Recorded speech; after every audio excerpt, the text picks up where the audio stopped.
아프리카의 한 무슬림이 유럽으로 건너와 살면서 기독교로 개종을 하게 되었습니다.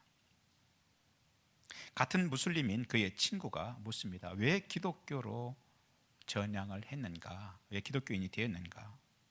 그러자 그 사람이 이런 얘기를 합니다. 길을 가고 있는데 갑자기 나에게 갈림길이 나타났네. 두 방향으로 안내하는 자가 있는데 한쪽에는 죽은 자가 누워있고 한쪽에는 산 자가 안내를 하고 있었네. 그렇다면 자네는 누구에게 길을 묻겠는가? 그렇습니다. 기독교는 살아나신 예수를 믿습니다. 예수님께서 십자가에 달려 죽으신 날은 금요일 오후 3시였습니다. 죽으신 후 금요일 저녁부터 토요일 저녁까지 죽은 상태로 그 무덤에서 머물고 있었습니다.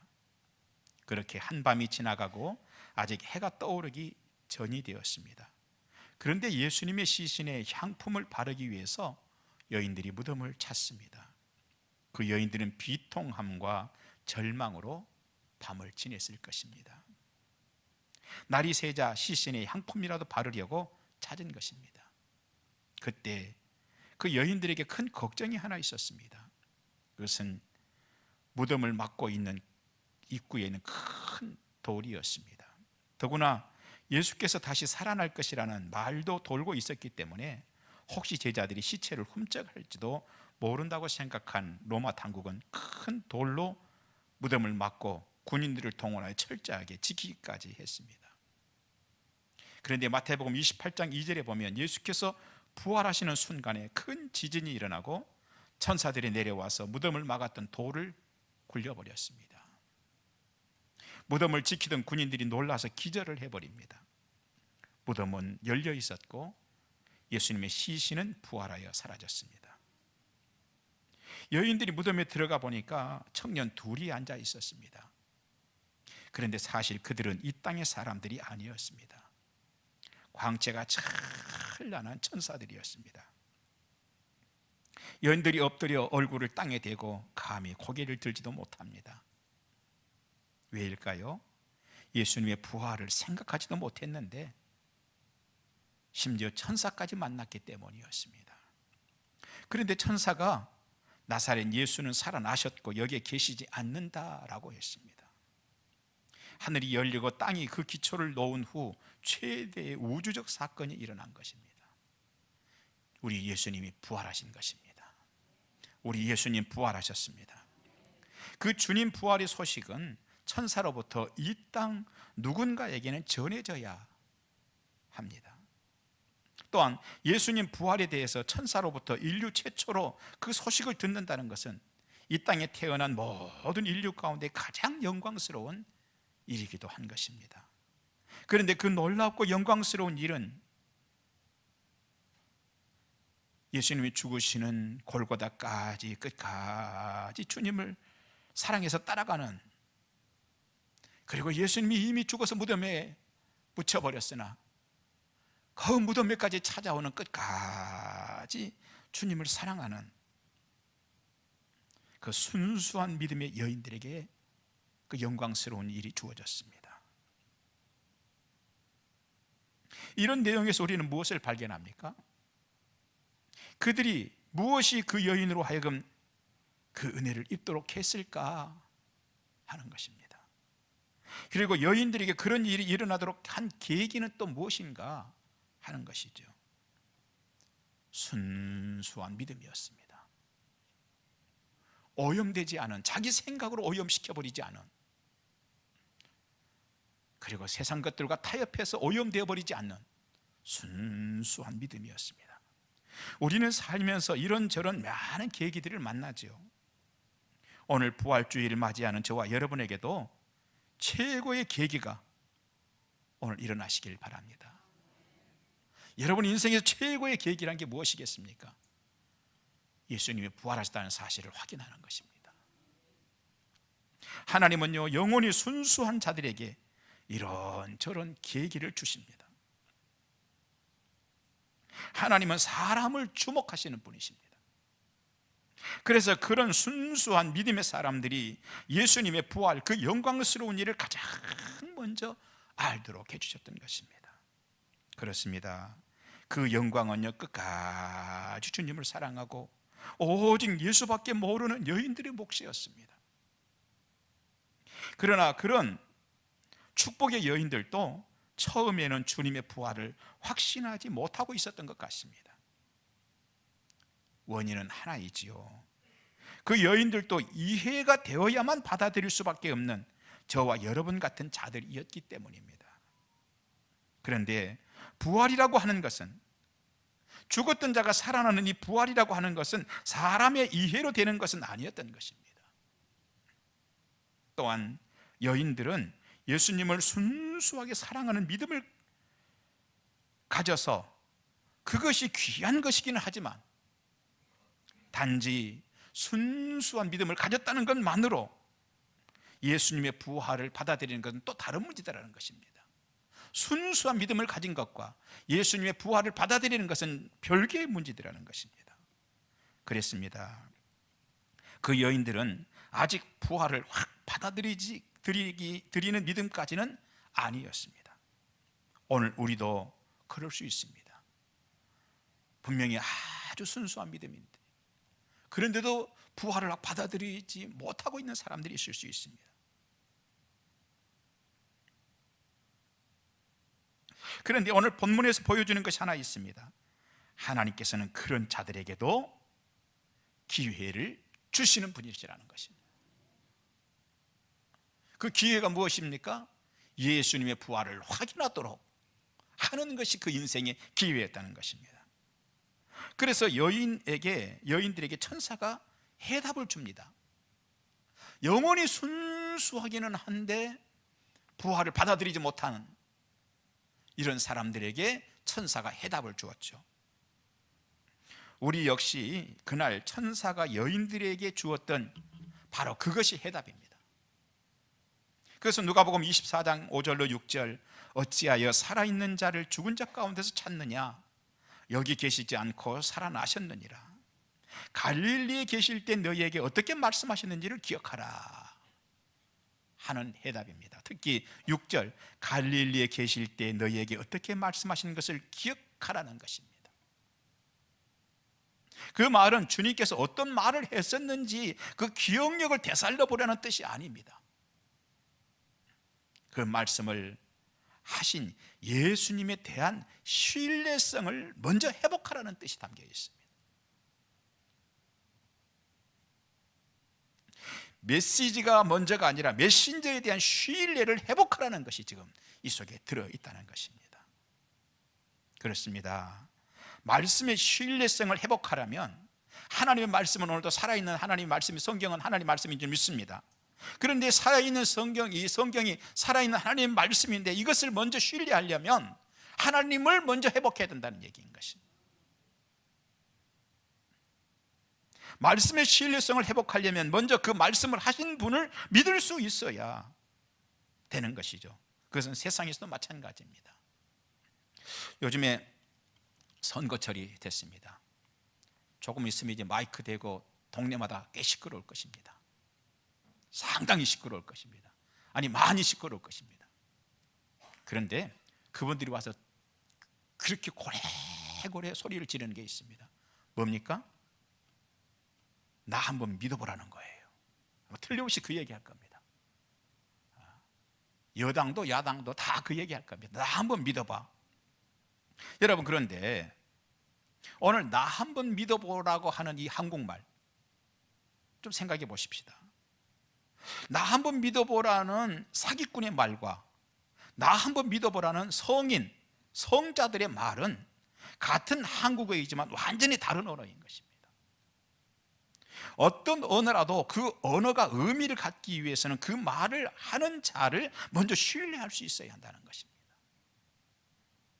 때문에 6절에서 천사가 갈릴리에서 예수께서 어떻게 말씀하신 것을 기억하라는 그 말은 그 언어를 기억해내라는 것이 아니라 그보다는 그분을 먼저 회복하라는 내용이 깔려 있는 것입니다. 동일합니다.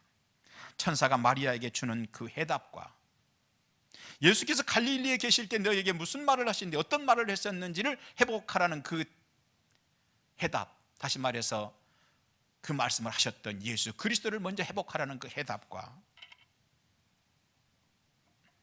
오늘도 하나님을 순수하게 사랑하지만 부활의 확신을 가지지 못하는 성도들에게 주는 해답은 동일한 하나입니다. 예수님은 전능하신 분이라는 그 존재를 회복하라는 것입니다. 그렇습니다. 예수님은 태초에 하나님과 함께 계셨던 하나님이심을 회복하시기 바랍니다. 할렐루야. 그러면 내 머리로 이해되지 않아서 거부하던 예수님의 부활을 내 것으로 받아들이는 자가 되는 것입니다. 결국 부활하신 예수님과 관련하여 현대인들은 두 가지 숙제를 가지는 것이죠. 하나는 하나님의 말씀의 신뢰성을 회복해야 되는 문제입니다. 또 한 가지는 나를 위해 죽으시고 나를 위해 부활하신 예수님 그분을 회복하는 문제인 것이죠. 사랑하신 여러분, 내 머리로 이해되지 않는다고 고개를 젓지 마시기 바랍니다. 예수님 부활하신 것이 도저히 내 머리로 이해가 되지 않아요. 고개를 젓지 마시기 바랍니다. 그러면서 오늘의 말씀은 두 번째 주제로 넘어갑니다. 부활이라는 그 내용에 대한 이해의 문제입니다. 이 땅에 많은 사람들은 부활에 대해서 의심을 합니다. 반신반의합니다. 왜요? 이해가 되지 않기 때문이죠. 그런 일은 경험해보지도 못한 일입니다.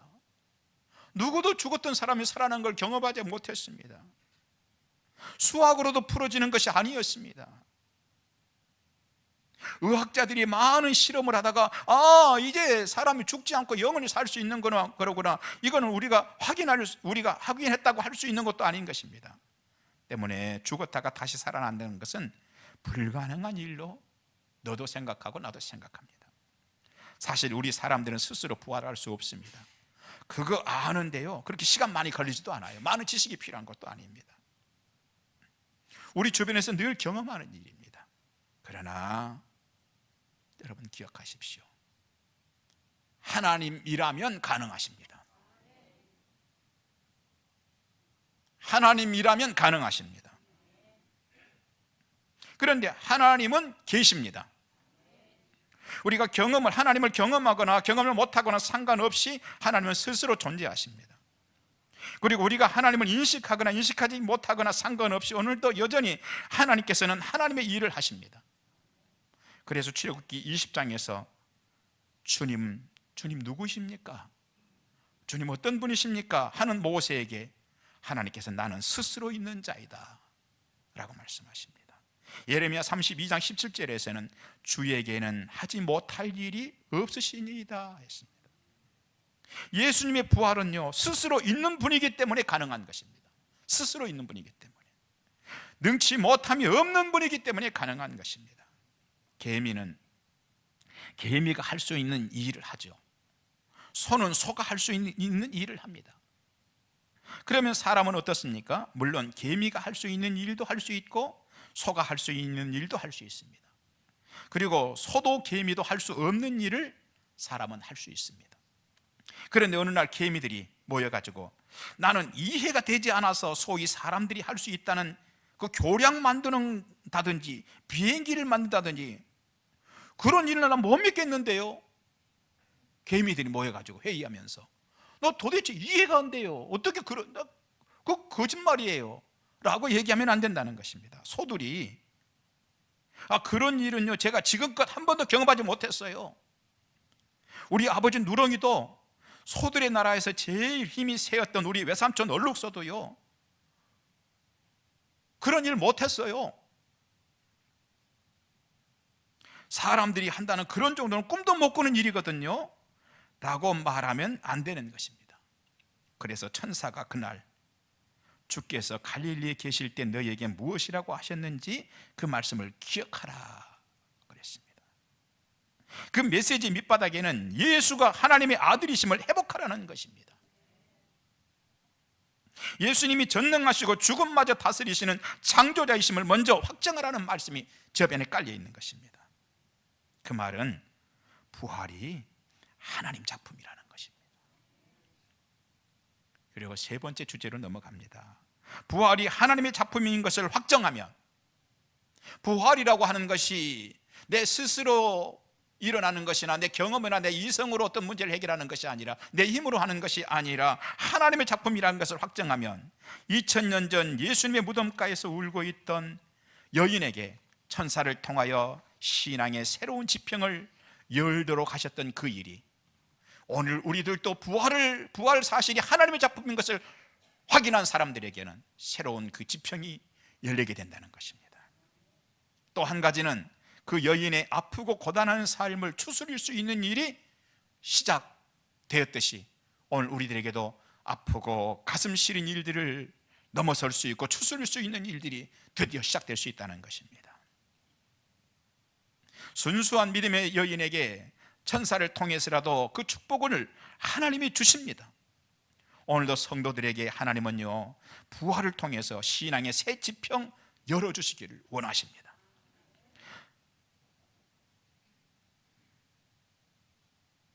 부활신앙이죠. 이것이 새 지평입니다. 오늘도 하나님께서는 부활신앙을 통해서 우리에게 그 은총을 주십니다. 하나님은 아프고 시린 삶을 추스릴 답을 주시기를 원하십니다. 여러분, 혹시 아프고 시린 삶이 있습니까? 추스릴 수 있는 힘은 오직 예수께서 부활하셨다는 사실에 근거하는 것입니다. 그 모든 일들은 예수님의 부활로부터 시작되는 것입니다. 그런데 그 일이 일어나기 전에 먼저 하나님께서는 이런 말씀을 아마 하실 것입니다. 이것이 성경의 내용입니다. 그 예수님이 널 위해 채찍에 맞으심을 믿으라. 너를 위해 맨발로 골고다 언덕길 그 자갈밭길을 밟기를 십자가를 맨 채로 올라가셨음을 믿으라. 내가 목마르다며 목을 떨구던 예수님은 그 절망이 너를 위함인 줄을 믿으라. 그리고 하나님의 아들이 너 때문에 너를 위하여 부활해 주신 것을 믿으라. 그렇습니다. 하나님의 자녀들에게는 예수님의 죽으심과 부활하신 그 일이 사실로 주어지는 것입니다. 어떤 실패와 심지어 죽음까지도 제어할 능력도 주어지는 것을 믿으시기 바랍니다.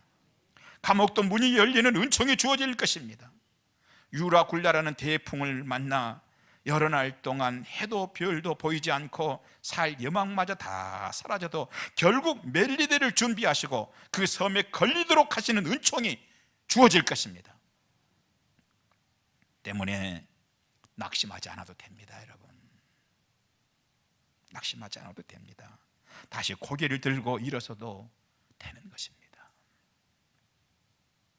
어떤 사람들은 무엇인가 실패하면 절망하고 심지어 밤새도록 괴로운 상상으로 나를 지새웁니다. 그런 모습이 오늘 본문에서 슬피 울던 여인 마리아의 눈물이었습니다. 그런 것들은요, 세상이 기준일 때 하는 일인 것입니다. 예수님의 부활이 주어지지 않는 때에 하는 일들인 것입니다. 그런데 이제 주님이 부활하신 것이 사실이라면, 주님이 부활하신 것이 사실이라면 모든 것이 끝났다는 것 때문에 인간적인 슬픔으로 울어야 했던 마리아는 그 눈물을 거두어도 좋은 사람인 것입니다. 이제 그 복음 안에 있는, 예수님 복음 안에 있는, 부활했다는 그 복음 안에 있는 유일한 소망의 소식을 담대하게 전해도 좋을 사람인 것입니다. 이전에는 사는 목적이 자기 자신이었으나 이제 주 예수 그리스도가 되어도 좋을 사람이 된 것입니다. 우리 역시 마찬가지입니다. 하나님 백성으로 선명하게 살아도 되는 사람인 줄 믿으시기 바랍니다. 예수님이 부활하신 것이 사실이라면, 예수님 부활이 사실이라면 우리가 한 발은 세상에 담그고 한 발은 교회에 담그고 그렇게 살지 않고 선명한 그리스도인으로 살아도 되는 자들인 것을 믿으시기 바랍니다. 왜요? 예수님의 부활이 사실이기 때문입니다. 부활이 주님이 우리와 함께 하시기 때문입니다. 또한 우리에게도 생명의 부활이 주어질 것이기 때문입니다. 그러면 부활의 신앙을 회복한 진정한 그리스도인으로 사십시다. 할렐루야. 영적인 힘을 회복하시기 바랍니다. 말씀을 들을 때 아멘으로 받는 능력을 회복하시기 바랍니다. 예배를 통해 하나님의 용서를 경험하시고 사시는 여러분 되시기 바랍니다. 기도를 통해서 우리가 사탄의 사슬을 끊을 수 있음을 회복하고 사시기 바랍니다. 우리는 하나님의 자녀들입니다. 삶의 방식이 달라야 한 자들입니다. 생명의 부활을 가진 자로 사십시다. 이것도 아니고 저것도 아닌 것은 우리의 본 모습이 아닌 것입니다. 개울가에 졸졸졸졸 흘러가는 그 개울가에 개구리 한 마리가 살고 있었습니다. 이 개구리는요, 처세술이 뛰어났습니다. 얼마나 처세술이 좋은지 때로는요 물속에 풍덩 뛰어들어가서 물고기처럼 물속에 수영을 합니다. 그 모습을 밖에 있는 다람쥐가 봤다면 놀래 기절하니라니, 어떻게 쟤가 물속에 저렇게 다 잘 다니지? 그런가 하면 육지에서는요 또 육지 동물처럼 엉금엉금 기기도 있고 펄쩍펄쩍 뛰기도 있습니다. 요거 붕어가 보면요 깜짝 놀랄 일입니다. 어떻게 저럴 수 있지? 그건 대단한 능력이었습니다. 그 능력은 나름대로 유익을 가져다 주었습니다.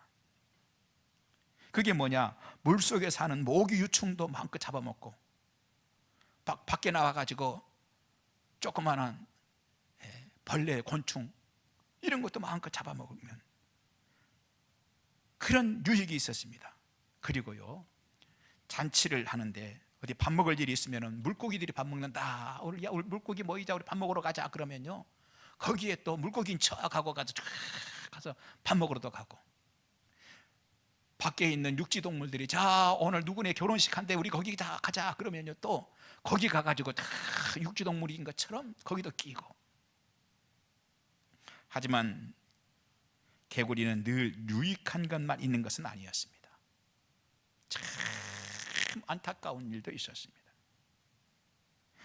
그것은 그 졸졸졸 흐르는 개울가에 사느라고 구름이 걸려있는 높은 산 꼭대기에 올라가지고 저 아래를 한 번도 내려다보지 못했다는 것입니다. 그 멋진 광경을 한 번도 못 봤다는 것입니다. 그리고 정말로 불행한 일은 결국 사탄을 상징하는 뱀의 먹이가 되었다는 것입니다. 뱀은요 제일 좋아하는 게 개구리입니다. 우리는 부활의 예수님의 말씀을 따라 살아야 하는 것입니다. 한 발은 교회에 담그고 한 발은 세상에 담그고, 개구리처럼 오늘 수영도 할 수 있어요. 오늘 물고기 모임에도 갈 수 있어요. 오늘은 육지동물인 것처럼 나는 우리 육지동물 동창회도 갈 수 있어요. 그렇게 사는 것이 아니라 우리는 부활의 예수님의 말씀을 따라 살아야 하는 자들인 것이죠.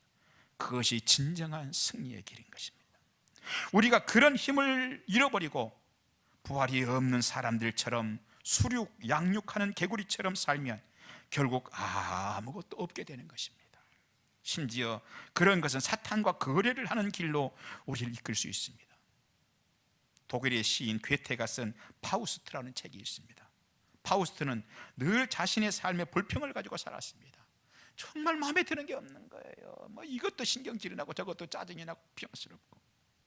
그런 파우스트를 어느 악마가 찾아옵니다.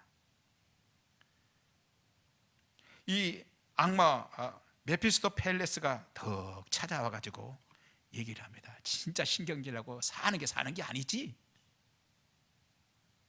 그러지 말고 나하고 거래를 하자. 어차피 그렇게 살다가 인생 끝내면 뭐가 되겠냐.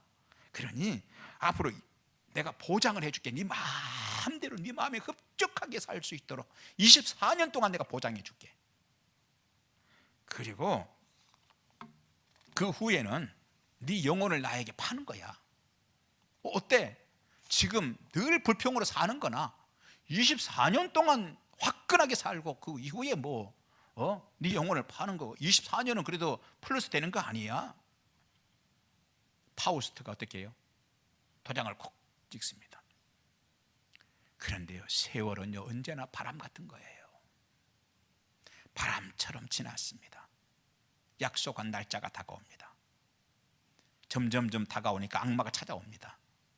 그래가지고 파우스트를 찾아와가지고 밤 1시에, 그날 밤 1시에 그 영혼을 가지고 가겠다고 합니다. 만물이 잠든 밤 1시가 되었습니다. 파우스트의 방에서는 몇 번의 비명소리가 들립니다. 그의 인생은 그렇게 끝이 났습니다. 이 이야기는 누구나 자신이 원하는 것만 탐해서는 안 된다는 교훈입니다. 내가 원하는 것을 위해서 수륙양육이 가능한 사람으로 살면 안 된다는 것입니다. 힘들고 어려워도 걸어가야 할 정도가 있다는 것입니다. 우리에게 그 정도란 것은 부활을 간직한 자의 길인 것입니다. 부활의 생명을 가진 자의 삶인 것입니다. 그것이 없다면 누구라도 인간적인 모습만 나옵니다. 심지어 순수한 영혼의 소유자라 해도 마찬가지입니다. 그래서 예수님 부활을 확인하지 못했던 마리아도 부활하신 예수님을 확신하지 못했을 때 우는 것이 전부였습니다. 왜요? 끝이라고 생각했기 때문입니다. 실패라고 생각했기 때문입니다. 그런데 천사가 나타나 예수님이 하신 말씀을 기억하라. 그 일이 있은 후 그 여인들은 이전과 다른 삶을 살게 됩니다. 누가복음 24장 9절 보니까 무덤에서 돌아가 이 모든 것을 11사도와 다른 모든 이에게 알리니.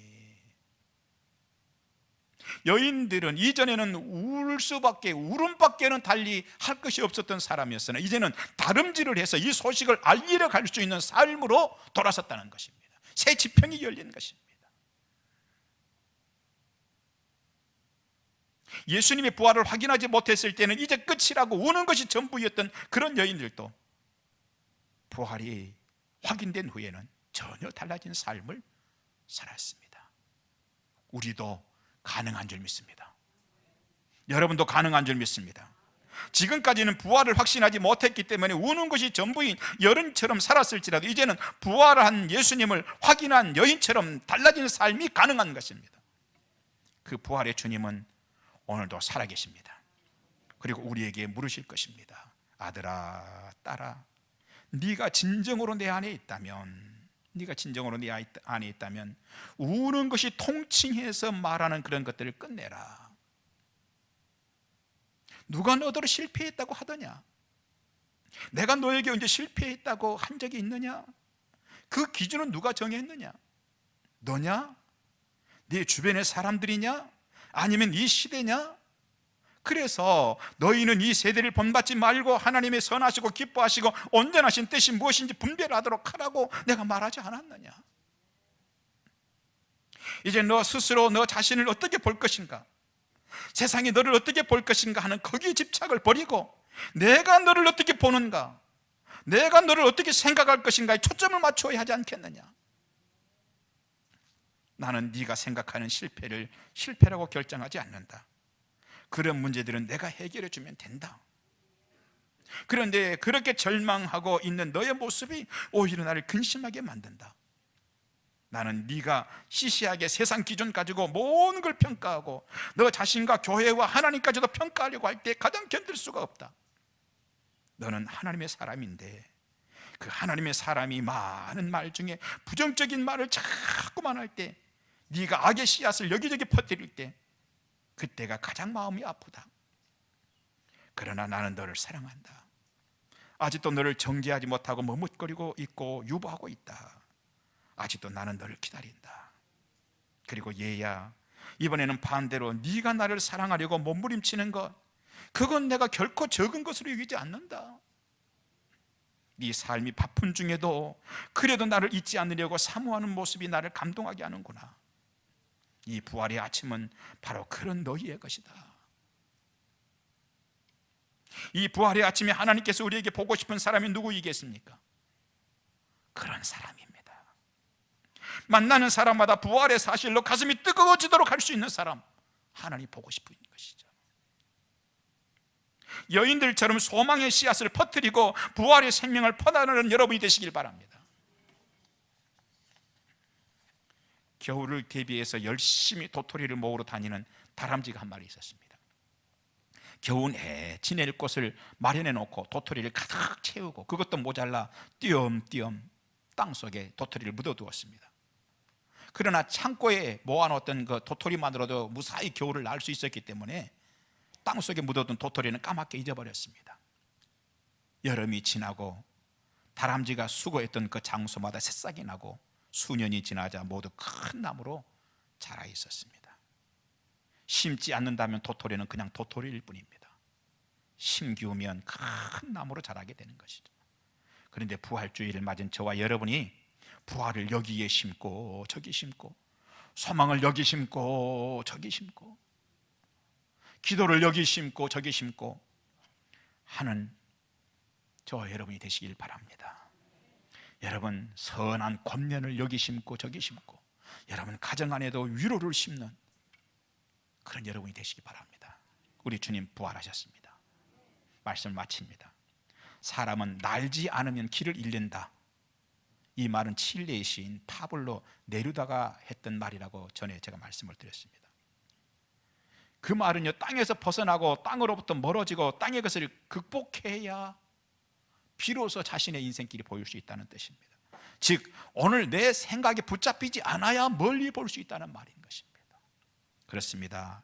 날아서 길을 보아야 비로소 길이 저 아래 제대로 보이기 시작하는 것입니다.